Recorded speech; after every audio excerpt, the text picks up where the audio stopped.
영화를 보게 되면 우리 남자 주인공의 스타일이 늘 동일한 건 아니라는 걸 알 수 있습니다. 어느 때에는 굉장히 남성적인 스타일, 아주 근육질의 남성미가 아주 강하게 드러나는 남자 주인공이 인기를 끌 때도 있고요. 또 어떤 때에는 굉장히 세심하고 배려심이 많은 어떤 남자 주인공이 그런 스타일이 인기를 끌기도 합니다. 몇 년 전에는 소위 말하는 나쁜 남자 스타일이 굉장히 주목을 받은 적이 있습니다. 전직 대통령께서 굉장히 특별히 더 좋아하셨다라고 알려져 있었던 드라마 시크릿 가든이라고 하는 게 있는데, 거기에서 현빈 씨가 주연했던 김주원이라고 하는 배역이 있습니다.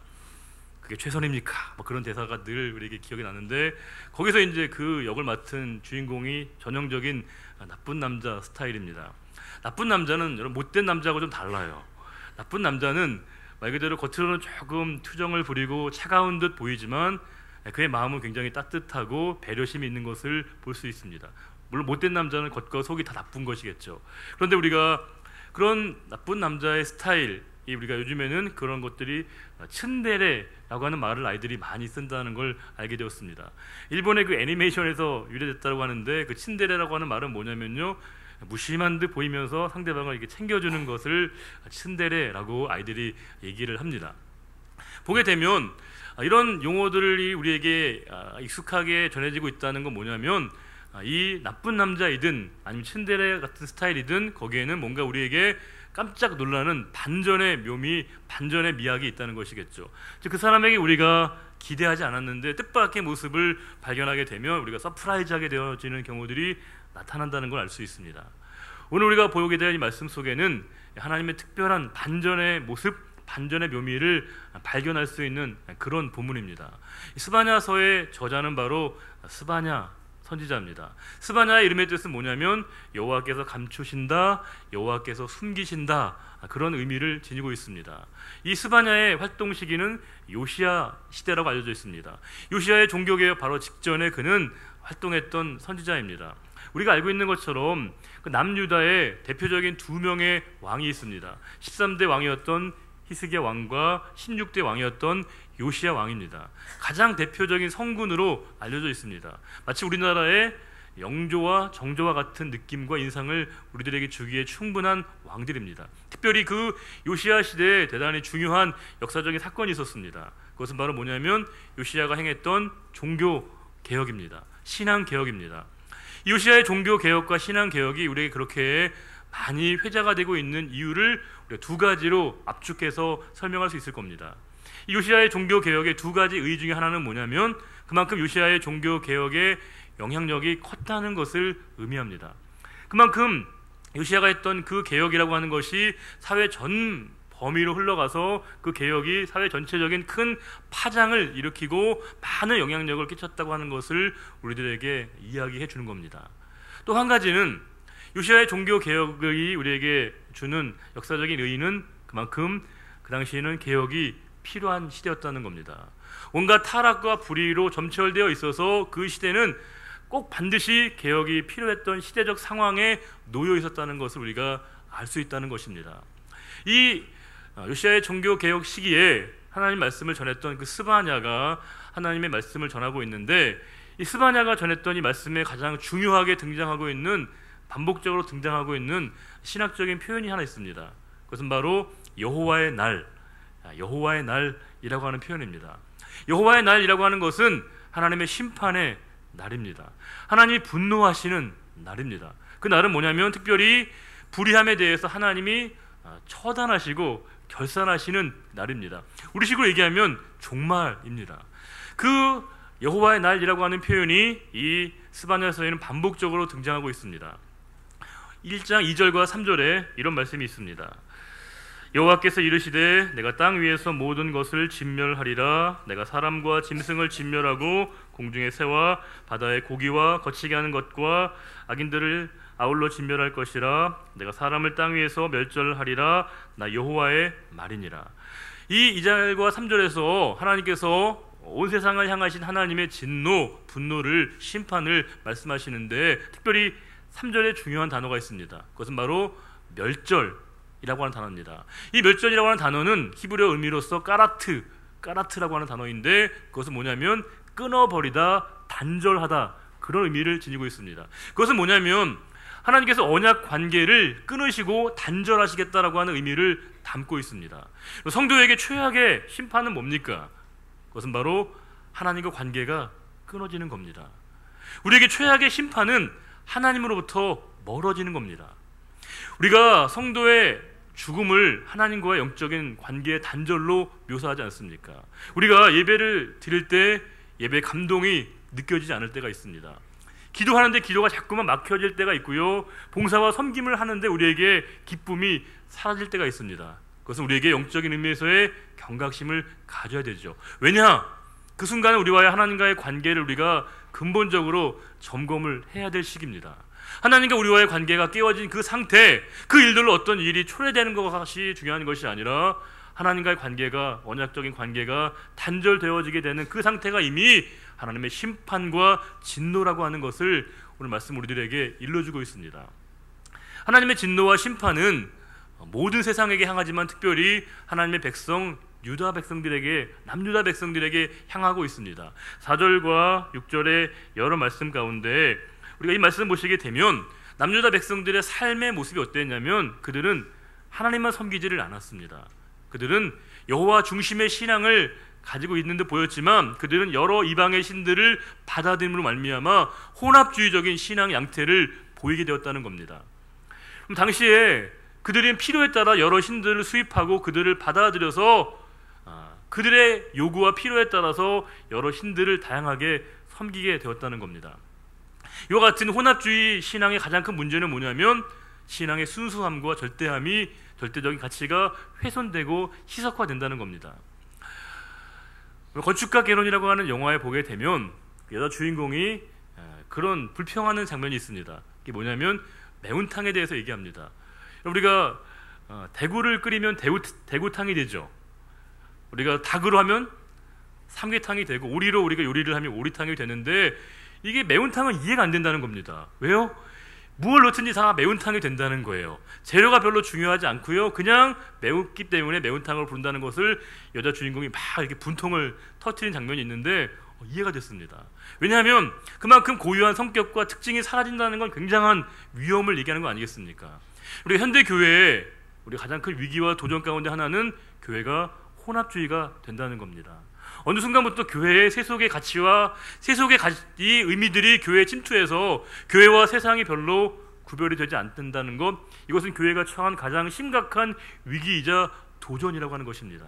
그 상황을 오늘 본문은 그대로 말씀을 주고 있습니다. 그러면서 1장 7절부터 13절에서는 여호와의 1차 어떤 경고에 대한 말씀을 주고 있습니다. 하나님 첫 번째 이제 경고에 대한 말씀을 주고 있는데 이 말씀을 우리가 한 가지로 요약해 보게 되면 12절에 이런 말씀이 있습니다. 같이 한번 읽어볼까요? 12절.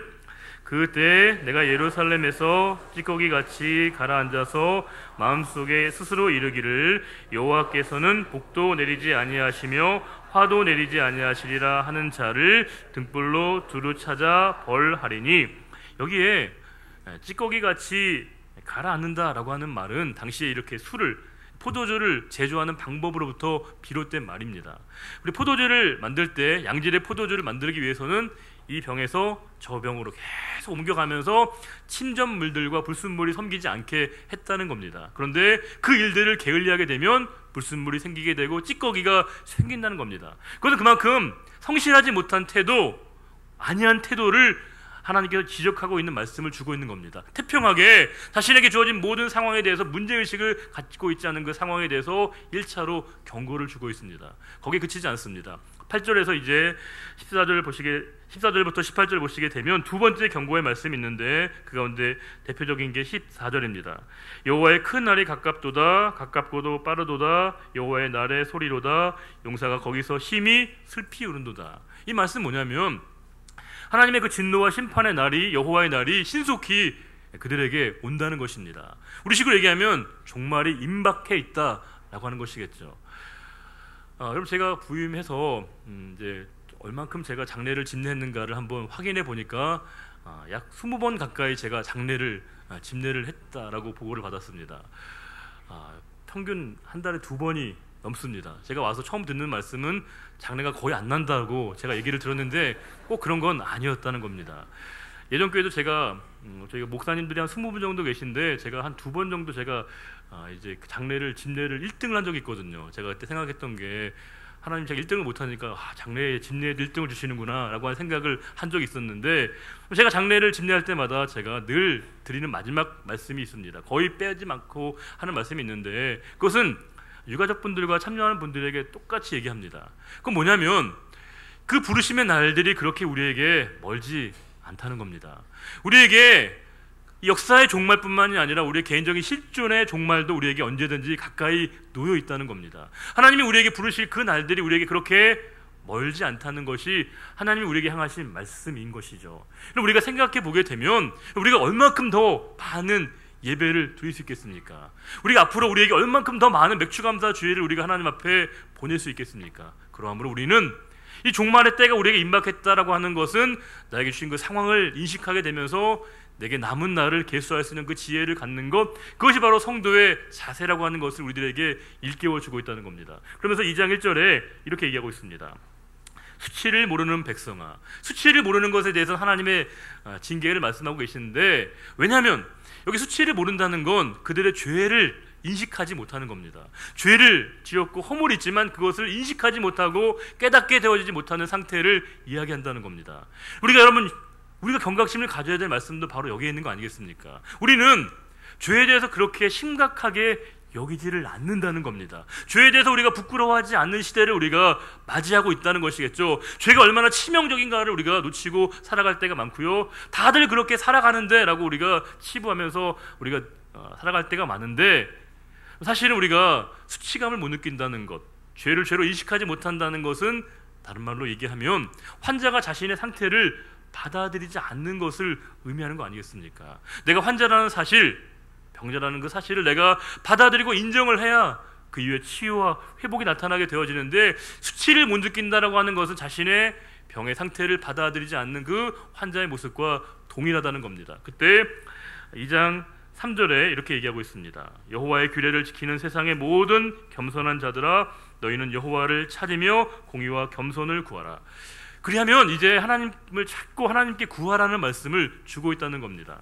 혹시라도 하나님이 너희를 구원하실지 어떻게 아냐라고 하면서 하나님을 찾고 하나님을 구하라는 말씀을 주고 있습니다. 그만큼 이 사태가 그만큼 심각하다는 것을 우리들에게 이야기해 주고 있는 것이겠죠. 그러면서 2장 4절부터 이제 쭉 15절 말씀 보시게 되면 이 남유다 주변에 있는 여러 이방인들에 대한 하나님의 심판이 나오고 있습니다. 거기에는 블레셋, 거기에는 또 구스, 모압, 암몬, 아시리아 순서대로 여러 이방에 대한 하나님의 징계와 심판이 나오고 있는데, 징계와 심판은 그들에게 머물지 않습니다. 3장 1절에 이런 말씀이 있습니다. 패역하고 더러운 곳, 포악한 그 성읍. 이 말씀은, 이 대상은 누구냐면 예루살렘을 가리키고 있는 겁니다. 하나님의 백성들이 살고 있는 그 성읍이었던 그 예루살렘에 대한 이렇게 처참한 말씀을 주고 있는 것이고, 예루살렘에 대한 심판을 말씀하고 있습니다. 그러면 도대체 예루살렘이 어떤 죄를 짓고 있는 것인가? 3장 2절에 이렇게 얘기하고 있습니다. 같이 한번 읽어볼까요? 그가 명령을 듣지 아니하며 교훈을 받지 아니하며 여호와를 의뢰하지 아니하며 자기 하나님에게 가까이 나아가지 아니하였도다. 이 말씀 뭐겠어요?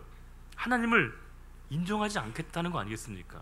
하나님 필요 없다라고 이스라엘 백성들이 생각하고 그렇게 여기고 있었다라고 하는 겁니다. 그런데 놀라운 건 3장 5절입니다. 그 가운데 계시는 여호와는 의로우사 불의를 행하지 아니하시고 아침마다 빠짐없이 자기의 공의를 비추시거늘. 백성들은 그렇게 하나님께 패역하고 배반하고 돌아섰지만 하나님은 하나님의 정의와 공의를 변함없이 이스라엘 백성들에게 행하고 있다는 겁니다. 하나님의 성실하심을 말씀하고 있는 것이죠. 우리 신앙인들의 삶의 근거는 바로 하나님의 성실하심에서부터 비롯된 것이죠. 우리는 하나님의 성실하심으로 말미암아 우리가 매일매일 이 자리에 있다고 해도 과언이 아닌 겁니다. 그러면서 3장 8절에 너무 유명한 말씀하고 있습니다. 3장 8절의 말씀은 나 여호와가 말하노라. 그러므로 내가 일어나 벌할 날까지 너희는 나를 기다리라. 내가 뜻을 정하고 나의 분노와 모든 진노를 쏟으려고 여러 나라를 소집하며 왕국들을 모으리라. 온 땅에 나의 질투의 불에 소멸되리라. 하나님의 최종적인 종말론적인 심판을 말씀을 주고 있다는 겁니다.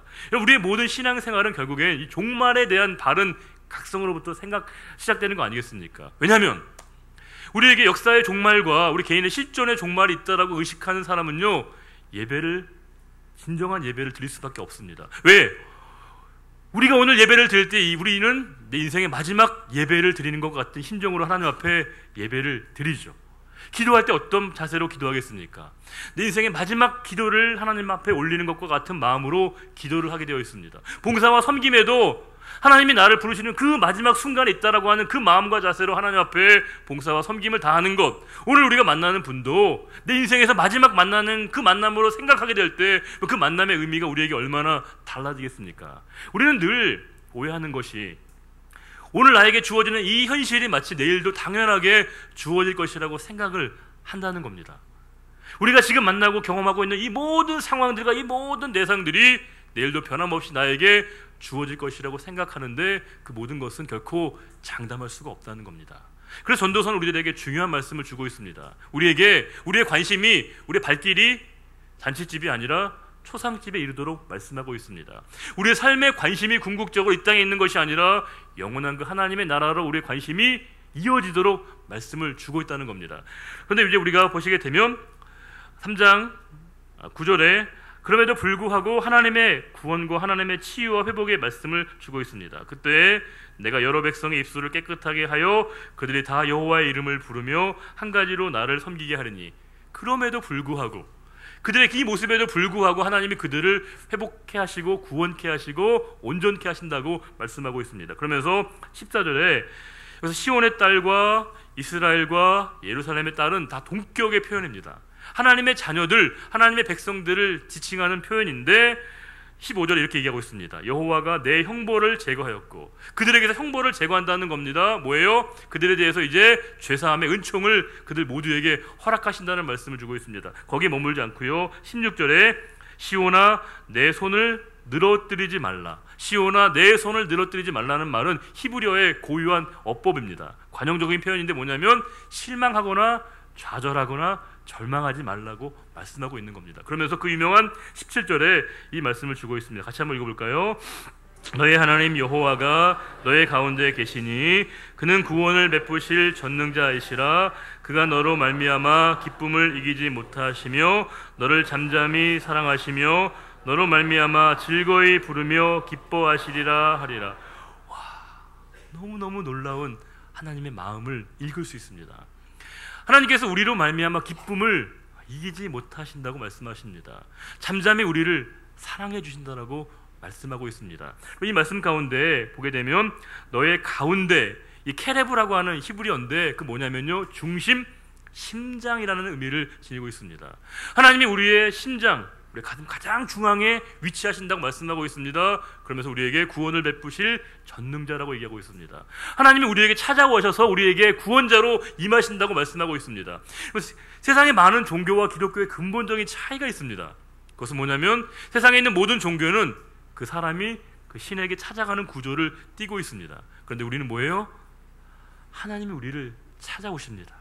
우리에게 먼저 손을 내밀어 주시고 우리를 맞아주신다라고 하는 이 메시지가 성경에 몇면이 흐르고 있는 하나님의 사랑에 대한 우리의 표현입니다. 이 말씀을 보게 되면 여러분, 다른 말로 얘기하면 하나님의 연가 아니겠습니까? 하나님이 우리를 얼마나 극진히 사랑하시는가를 이 구절구절에서 우리가 읽어낼 수 있다는 겁니다. 앞에 우리가 진노하시고 분노하시는 것 같은 하나님의 모습과는 너무나 달라져 있는 하나님 반전의 모습을 우리가 읽을 수 있습니다. 그러면서 19절과 20절에 이렇게 얘기합니다. 같이 한번 읽어볼까요? 그때 내가 너를 괴롭게 하는 자를 다 벌하고 저는 자를 구원하며 쫓겨난 자를 모으며 온 세상에서 수욕받는 자에게 칭찬과 명성을 얻게 하리라. 내가 그때 너희를 이끌고 그때 너희를 모을지라. 내가 너희 목전에서 너희의 사로잡힘을 돌이킬 때에 너희에게 천하 만민 가운데에서 명성과 칭찬을 얻게 하리라. 여호와의 말이니라. 스바냐서의 앞의 내용과는 너무너무 달라져 있는 말씀을 우리가 볼 수 있습니다. 제가 사진첩에서 한번 이렇게 여러 사진 한번 보다가 제 사진 한번 본 적이 있습니다. 이렇게 제 사진첩이니까 보다 보니까요, 중1 때 제 모습과 제가 고1 때 제 사진을 본 적이 있습니다. 개인 사진이 아니고요, 단체 사진입니다. 제가 학교 다닐 때는 한 반이 보통 70명이 넘었거든요. 근데 그 70명이 있는 중1 그 까까머리, 고1 때는 수학여행 가서 있을 때 정말 촌스러움에 급치죠. 다 근데 70명 아이들이 쫙 서 있고요, 사실 변별력이 잘 안 보입니다. 왜냐하면 옷도 비슷하고 생긴 것도 다 비슷한데, 놀라운 건 많은 분들이 그 사진을 보면서 저를 못 찾는데 저는 1, 2초도 안 걸려서 딱 저를 발견해요. 희한하죠, 여러분? 저는 제가 보여요. 제가 두드러져요. 이유가 뭐겠어요, 여러분? 저는 저를 너무 사랑하거든요. 사랑하니까 보이고 눈에 나타나게 되는 것이죠. 그럼 이것은 타인에 대한 것도 마찬가지 아니겠습니까? 내가 누군가를 사랑한다면, 그 사람을 내가 진심으로 사랑하는 존재라고 하면 아무리 멀리 있어도 그 사람이 보입니다. 두드러져 보이고 나타나게 되는 것이겠죠. 예전 교회에서 우리 권사님들이 대화하시는 걸 보면, 물끄러미 제가 대화를 듣다 보면 재밌어요. 뭐냐면 권사님들이요, 손자, 손녀, 손주들을 얘기할 때가 거의 권사님들이 정말 아주 열띠게 얘기를 하십니다. 권사님들이 손자, 손녀 얘기를 하게 되면요, 야, 그 작은 변화도 다 진기명기처럼 얘기를 하시는 거예요. 아이들이 뭐 말 좀 했다, 걸었다, 정말 천재처럼 얘기하고요, 다 영재 발굴단에 보내야 될 만큼 놀라운 아이들처럼 얘기하거든요. 제가 볼 때 꼭 다 그런 건 아닌 것 같은데, 본인들은 그렇게 감동을 받으시는 이유가 뭐겠어요? 그만큼 아이들을 사랑하는 거 아니겠습니까? 자녀들을 너무나 사랑하니까 그 사랑의 마음이 자연스럽게 나타나게 되는 것이겠죠. 그래서 너무 자랑이 심하니까 옆에 있는 권사님들이 꼭 그런 말씀 하셔요. 자랑하려면 돈을 내놓고 하라고. 근데 아무도 그 제안을 거절하지 않죠. 왜요? 기꺼이 내가 돈을 지불해서라도 얘기하고 싶거든요. 나타내고 싶고 자랑하고 싶은 마음을 갖는 거 아니겠습니까? 우리가 스바냐서를 읽으면서 한 가지 오해는, 하나님께서 하나님 백성들에게 진노하시고 징벌하시고 마치 다시는 그들을 보이지 않으실 것처럼 말씀하고 있지만, 우리는 오히려 역설적으로 하나님의 숨겨진 놀라운 사랑을 발견하게 된다는 겁니다. 우리를 얼마나 사랑하는지를 말씀하고 싶어 하시는 하나님의 마음을 읽을 수 있는 말씀이 바로 이 스바냐서의 말씀입니다. 하나님께서 언제나 그 자리에 계셔서 우리가 마음과 생각과 뜻을 돌이키시면 언제나 우리를 받아주시고 회복해 하신다는 말씀을 이 스바냐의 말씀을 통해서, 이 하나님의 연가의 말씀을 통해서 우리들에게 다시금 일러주신다고 하는 겁니다. 3장 16절에 그런 말씀이 있습니다. 예루살렘아 두려워하지 말라고 되어 있습니다. 우리가 누군가를 두려워한다는 건 그만큼 그 대상을 의식하는 거 아니겠습니까? 하나님께서는 우리에게 두려워하지 말라고 말씀하실 때마다 한 가지 항상 중요한 단서와 전제를 주시는데, 그것은 뭐냐면 내가 너와 함께한다, 내가 너를 돕는다, 내가 너를 지켜주신다라고 말씀하실 때마다 두려워하지 말라라고 말씀한다는 겁니다. 우리는 오직 하나님만을 두려워해야 합니다. 하나님을 두려워할 때 우리는 세상을 두려워하지 않게 됩니다. 우리가 만나는 그 어떤 세상에 대해서 우리가 위축되지 않습니다. 반대로 하나님을 두려워하지 않으면 세상이 우리에게 두려움을 줍니다. 하나님을 우리가 두려워하지 않게 되면 우리가 만나는 세상이 우리를 위축시키게 만든다는 겁니다. 그래서 우리는 오직 하나님만을 두려워하는 그 마음, 하나님을 그 사랑하는 마음으로 이 땅을 살아가게 될 때 하나님이 세상을 넉넉하게 그 이길 힘을 주신다라고 약속을 주시는 것이겠죠. 우리 오늘 하나님의 과분한 사랑의 고백을 받았습니다. 하나님 우리를 얼마나 사랑하시는지 말씀을 통해서 확인했습니다. 저는 이 시간 한 분의 그 사랑을 받은 고백을 통해서 다시금 하나님께 사랑을 고백했던 어느 시인의 그 시를 여러분들에게 일러드리고 이 말씀을 마치려고 합니다. 우리 이혜인 수녀님이 쓰신 해바라기 연가라고 하는 짧은 시입니다. 내 생애가 한 번뿐이듯 나의 사랑도 하나입니다. 나의 임금이여, 폭포처럼 쏟아져 오는 그리움에 목매어 죽을 것만 같은 열병을 앓았습니다. 당신 아닌 누구도 치유할 수 없는 내 불치의 병은 사랑. 이 가슴 안에서 오로리 뽑은 고운 실로 당신의 비단 옷을 짜겠습니다. 빛나는 얼굴 눈부시어 고개 숙이면 속으로 타서 익는 까만 꽃이 당신께 바치는 나의 언어들. 이미 하나인 우리가 더욱 하나가 될 날을 확인하고 싶습니다. 나의 임금이여, 드릴 것은 상처뿐이어도 어둠에 숨지지 않고 섬겨 살기 원합니다. 기도하겠습니다. 아버지 하나님, 우리를 사랑해 주신다고 먼저 말씀해 주셔서 감사합니다. 이모저모 아무리 생각해보고 따져보아도 하나님의 사랑을 받을 그 이유가 단 하나도 없는데 우리를 향하신 그 기쁨을 이기지 못하신다고 말씀하시기에 황송하고 부끄러울 뿐입니다. 그런데 이 시간 또 우리를 사랑해 주신 그 하나님의 사랑으로 다시금 우리에게 이 땅을 살아갈 수 있는 용기까지 주신 것 감사드립니다. 과분한 사랑, 넘치는 사랑을 받았습니다. 이 땅 가운데 우리가 은혜 받은 자의 삶을 살아가게 하시고 우리의 삶의 현실 가운데 하나님의 사랑을 나누는 자의 삶을 넉넉히 살아갈 수 있는 우리 모두가 되게 하시고, 이 땅 가운데 오직 주님이 오실 그날까지 우리에게 맡겨진 모든 삶의 시간들을 영혼에 잇대어 살아갈 수 있는 우리 모두가 되기를 간절히 소원하오며, 존귀하신 다시 오실 우리 주님 예수 그리스도의 이름으로 축복하며 기도드리옵나이다. 아멘. 다 같이 일어나셔서 찬송가 445장 함께 찬송하겠습니다.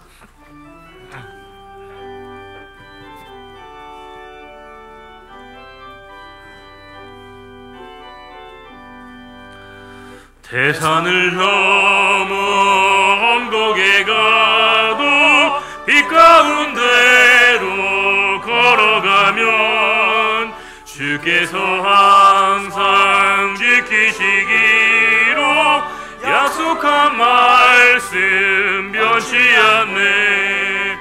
하늘의 영광 하늘의 영광 나의 맘속에 차고도 넘쳐 할렐루야를 힘차게 불러 영원히 주를 찬양하리.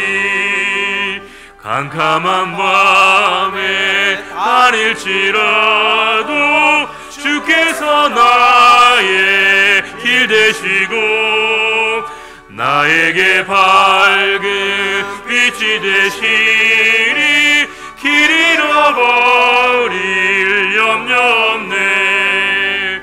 하늘의 영광 하늘의 영광 나의 맘속에 차고도 넘쳐 할렐루야를 힘차게 불러 영원히 주를 찬양하리.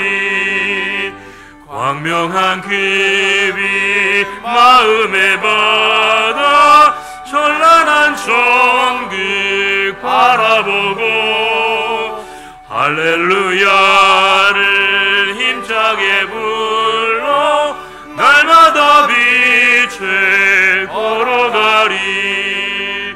하늘의 영광 하늘의 영광 나의 맘속에 차고도 넘쳐 할렐루야를 힘차게 불러 영원히 주를 찬양하리. 여호와는 내게 복을 주시고 너를 지키시기를 원하며 여호와는 그의 얼굴을 내게 비추사 은혜 베푸시기를 원하며 여호와는 그 얼굴을 내게로 향하여 드사 평강 주시기를 원하노라.